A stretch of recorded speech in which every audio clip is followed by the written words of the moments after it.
What happens when charm meets a ticking time bomb? The stage was lit in its signature hues of deep orange and violet, the familiar palette of the Graham Norton Show. The atmosphere crackled with anticipation.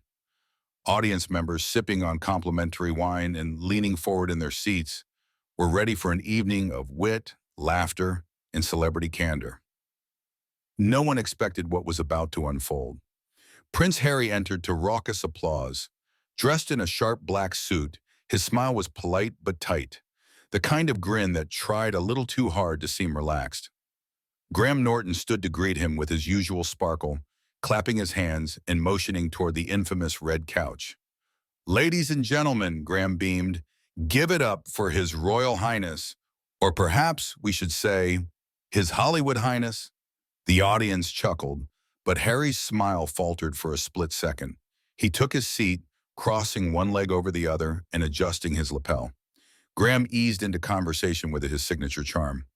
"So, Harry, how's California treating you? Sunshine, smoothies, and silence from the press?" Harry gave a half laugh. "It's been different, but good. A new chapter." The opening pleasantries passed smoothly enough, touching on Harry's mental health advocacy, his new life as a father, and, briefly, his memoir. But there was an undercurrent of tension. Graham's tone was light, but the questions grew sharper with each passing minute. "And now," Graham said with a mischievous glint in his eye, "the question everyone wants to know. Does the royal family WhatsApp group still include you?" The audience burst out laughing. Harry didn't. "I think some things should remain private," he replied coolly, the temperature in the studio seeming to drop a degree. Graham raised an eyebrow. "Fair enough. Though, if I may, for a family that values privacy so dearly, you've certainly been communicative." That was the match. Harry's posture stiffened.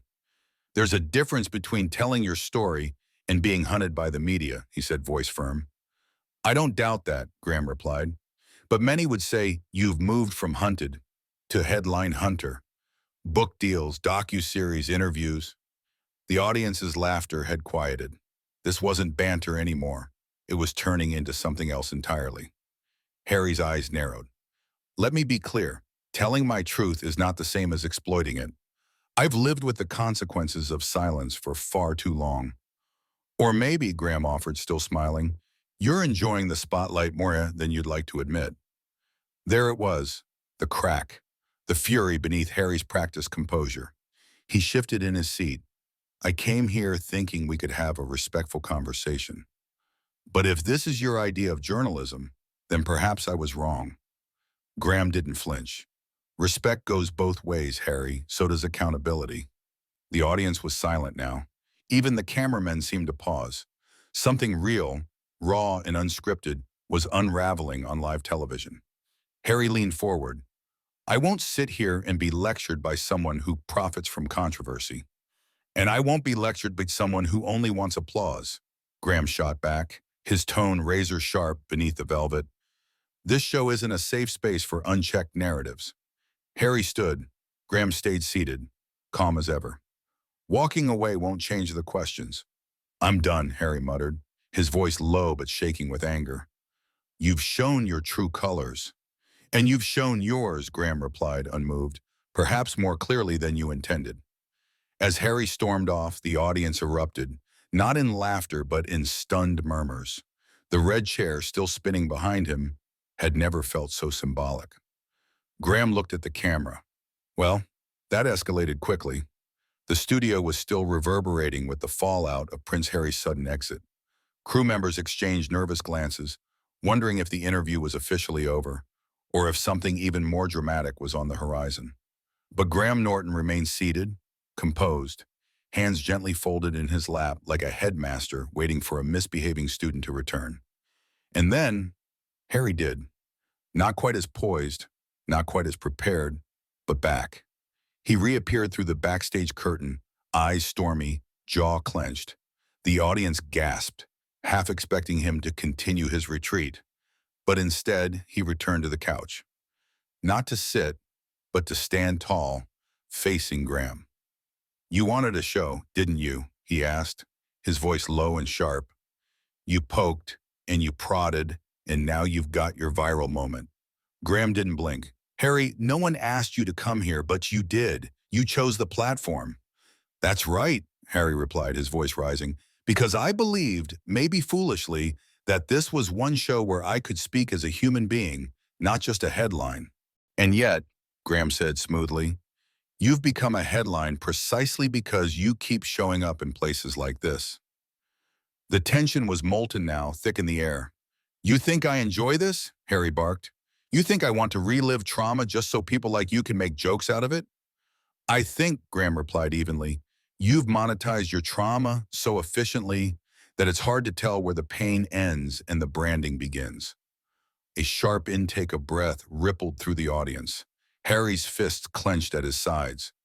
I talk about mental health because it borders, because people need to know they're not alone.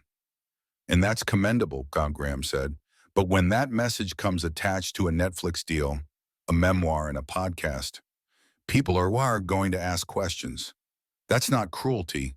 That's accountability. Harry's voice turned icy. You think you're so clever, don't you? Sitting here behind your desk, tossing barbs and hiding behind wit. But you're just another cog in the same media machine that hounded my mother to death. That stopped Graham cold, just for a breath. Then he leaned forward, serious now. Don't bring her into this. You don't get to tell me that, Harry shot back. You didn't know her. No, Graham said softly, but I respected her. And I think invoking her memory every time you face scrutiny is less a tribute and more a shield. The studio fell into silence. Not even the background music dared to play. Harry's eyes were bloodshot now. His voice trembled, not from fear, but from fury. You have no idea what it's like, he whispered. To grow up in a glass box, to watch people you love ripped apart, one headline at a time. Graham nodded solemnly. I don't, but you can't expect to remain in that glass box while also stepping out to sell books about the view. You want privacy, Harry? Then why are you here? That question hung like smoke. The audience was frozen. Everyone knew this wasn't about jokes anymore. This was about identity, pain, power. You want the truth? Harry said, voice cracking. I came because I thought I could control the story. For once, but I was wrong. This isn't an interview, it's a trap. Graham finally stood, matching Harry's height. No trap, Your Highness, just questions. The same ones the world has been asking. And maybe, deep down, even you've been asking yourself. Their eyes locked. Two men, two versions of truth, two worlds colliding. And the cameras kept rolling. There was a pause, heavy and prolonged, where neither man moved. Harry's chest heaved with barely restrained fury, his fingers twitching as if searching for something solid to hold on to. Graham stood firm, not aggressive, but immovable, like a journalist who'd spent a lifetime navigating fragile egos and explosive temperaments. The tension wasn't just thick, it was visible. You want to talk about truth? Harry said finally, voice edged with bitterness. Let's talk about yours. Graham raised an eyebrow. Behind the smirks and punchlines, what do you really stand for? Harry demanded. You act like you're just asking questions, but every question is a jab. Every joke is a knife. The host didn't blink. Is it a jab or just the first time you've been challenged without royal gloves on? A few audience members gasped. I don't need gloves, Harry shot back. I need fairness, respect. Respect is earned, not inherited, Graham replied quietly. Harry stepped forward. Don't you dare. Don't you reduce everything I've done to a surname. I built things from the ground up after walking away from everything. That takes guts. You sit behind a desk and poke at people for a living. And yet, Graham said, here you are, sitting on my stage, asking for sympathy while throwing punches. Harry's voice cracked. I'm not asking for sympathy. You're demanding silence, Graham countered. Silence from critics, silence from media, silence from anyone who doesn't buy your carefully scripted narrative. The words hit like bullets. You don't know what I've been through, Harry said, quieter now. You don't know what it's like to walk into every room and see eyes judging, headlines waiting to be written. No, Graham replied, But I do know what it's like to earn trust one laugh at a time and lose it with a single mistake. We're not so different, Harry. We're just held accountable in different ways. Harry's jaw tightened again. You're trying to paint me as a hypocrite. Graham didn't deny it. I'm trying to understand how someone can decry the spotlight while chasing it, how you can say you want privacy, then go on a global press tour. You can't light the match and blame the fire. The audience didn't laugh this time. Harry's posture deflated ever so slightly. I don't chase it. I defend myself. That's all I've ever done. Then defend yourself, Graham said. But understand this. The public isn't angry because you told your story. They're confused because you never stop. One week it's leave me alone. The next it's a new documentary. There was no malice in Graham's voice now, only bewilderment. And maybe, just maybe, a trace of empathy. Have you considered, he continued, that the constant explaining is doing the opposite of what you intend? That people don't feel closer to you? They feel manipulated. Harry was silent. The weight of the words hung between them like a curtain, thin enough to see through, thick enough to keep them divided. Finally, Harry exhaled. You think I'm a manipulator? I think you're in pain, Graham said gently, but pain doesn't give you immunity from scrutiny, especially when you sell it as a brand. The room stayed silent. Even the band in the corner had gone still. And then Harry sat down, slowly, deliberately, back on the infamous red couch, his expression no longer defiant, but haunted. Then ask, he said, whatever you want. No more dodging. Graham nodded once. A truce? Maybe, or maybe just the calm before another storm. But the interview wasn't over. It had only just begun. The moment Harry sat back down, the entire studio shifted. It wasn't relief. It wasn't resolution. It was the unmistakable hush that precedes detonation. Graham adjusted the card in his hand but didn't look at it. His gaze stayed fixed on Harry, not as a predator watching prey, but as a man waiting for a bomb to either diffuse or explode. So, Graham said, voice softer now, let's go there. Why come back to Britain? Why sit in that chair tonight? Harry's hands clenched around his knees. Because I'm tired, he said. Tired of being misunderstood, of people thinking I'm just running from something. I came here to show I'm not afraid, not hiding. And yet, Graham said, you almost walked off. That's because this, Harry motioned around the studio, this is a trap. Always has been. Cameras rolling, people pretending to care but waiting for you to slip. One wrong word and it's front page news. You didn't slip, Graham replied. You cracked. And there's a difference. Harry blinked. You cracked, Graham continued, because there's a war inside you. One part wants peace, the other wants vengeance. The audience could feel it, a thread tightening. You talk about protecting your family, Graham said, but your actions invite the very attention you claim to shield them from. That's not fair, Harry snapped. We were hounded, still are. Every step, every breath. They follow us to school runs, to doctor visits, to grocery stores. And yet, Graham pressed, you publish memoirs, you sign Netflix deals, you give interviews like this one. What message do you think that sends? Harry stood again, slowly, purposefully. That I'm not a puppet anymore, he said. That I get to tell my own story now, not yours, not theirs. Graham remained seated, and yet you demand applause for doing what millions do every day without fanfare, standing up for themselves. Because I had no choice, Harry shouted, his voice shaking. No one chooses this life. You're born into it.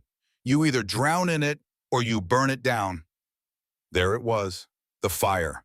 Graham leaned forward, elbows on his knees. So which are you doing, Harry? Drowning or burning? The silence that followed wasn't empty. It was dense, heavy with truth, loaded with pain. And then Harry answered, not with words, but with a voice so quiet it barely traveled past the first row. I don't know anymore. The crowd held its breath. That's the tragedy, Graham said almost kindly. You've become so entangled in defending yourself that you don't know who you're defending anymore. Harry's eyes flashed, but it wasn't rage this time. It was fear. Graham continued, you came here to reclaim control, but what you've shown is that you're still trapped. Not by the media, not by the public, but by your need to control every narrative. I'm not trying to control, Harry whispered. You are, Graham said firmly, and it's costing you everything. Your peace, your dignity, maybe even your legacy. Harry's face reddened. I've given up more than you'll ever understand. And still, Graham said, you demand more understanding, more sympathy. But not once tonight have you shown any for the people you've hurt with your words, your family, your country, even your fans. That landed like a slap. Harry stepped forward, fury swelling again. You think I'm the villain?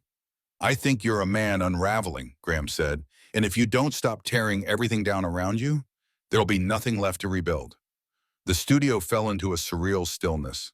No laughter, no applause, just the weight of raw public collapse. And yet, cameras rolled. The entire world was watching. What would he do next?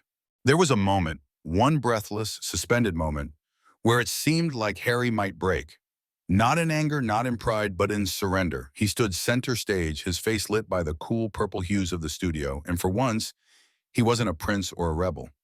He was just a man, tired, cornered, exposed. The audience didn't move. No one whispered. No one reached for a phone.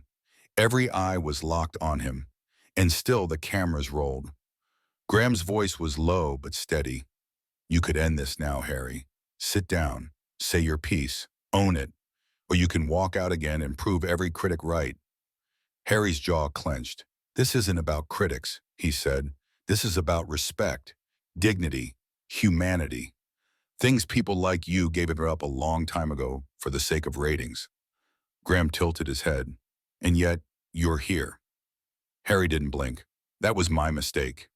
He turned toward the audience now, not the host, not the crew, the people, the ones he once claimed to represent. I thought I could speak freely, tell my truth, but the truth doesn't matter in places like this. All that matters is the show. Murmurs rippled through the audience, unsure whether to sympathize or retreat. Graham stood, matching Harry's height now. No, Harry, what matters is honesty. And tonight we finally got it. Not rehearsed, not sanitized, just raw. Don't pretend this was some noble pursuit, Harry shot back. You ambushed me. You weaponized grief. You provoked me on purpose. Graham didn't flinch. I held up a mirror. You didn't like what you saw. That line broke something. Harry's fist tightened, his breathing shallow. You want a spectacle? Fine. Here's your headline, he said, stepping back from the red sofa, voice echoing. Prince Harry walks off yet another stage. Call it cowardice. Call it ego. I don't care anymore. He turned sharply, making his way toward the exit as the studio lights followed him like judgmental eyes. His shoulders were stiff, his silhouette nearly swallowed by the shadows beyond the set. But just before disappearing behind the curtain, he stopped, turned, faced the audience one last time. Whatever you think of me, remember this. I never wanted this life, but I lived it, survived it, and now I'm walking away from it on my terms. The door clicked shut behind him. Silence. Graham remained standing for a moment longer before returning to his seat. Well, he said, smoothing his suit and glancing at the stunned audience, I think that went about as well as it could have. The crowd finally reacted. Applause. Some hesitant, some relieved, some unsure what exactly they had just witnessed. Graham turned toward the camera, that familiar half-smile creeping back onto his face. History will decide what to make of tonight. But if nothing else, we saw the man behind the title. And sometimes that's more honest than any royal decree. The show faded to black, and the world, watching from millions of screens, sat in stunned silence. Each viewer asking the same question. Was that the fall of a prince or the rise of a man?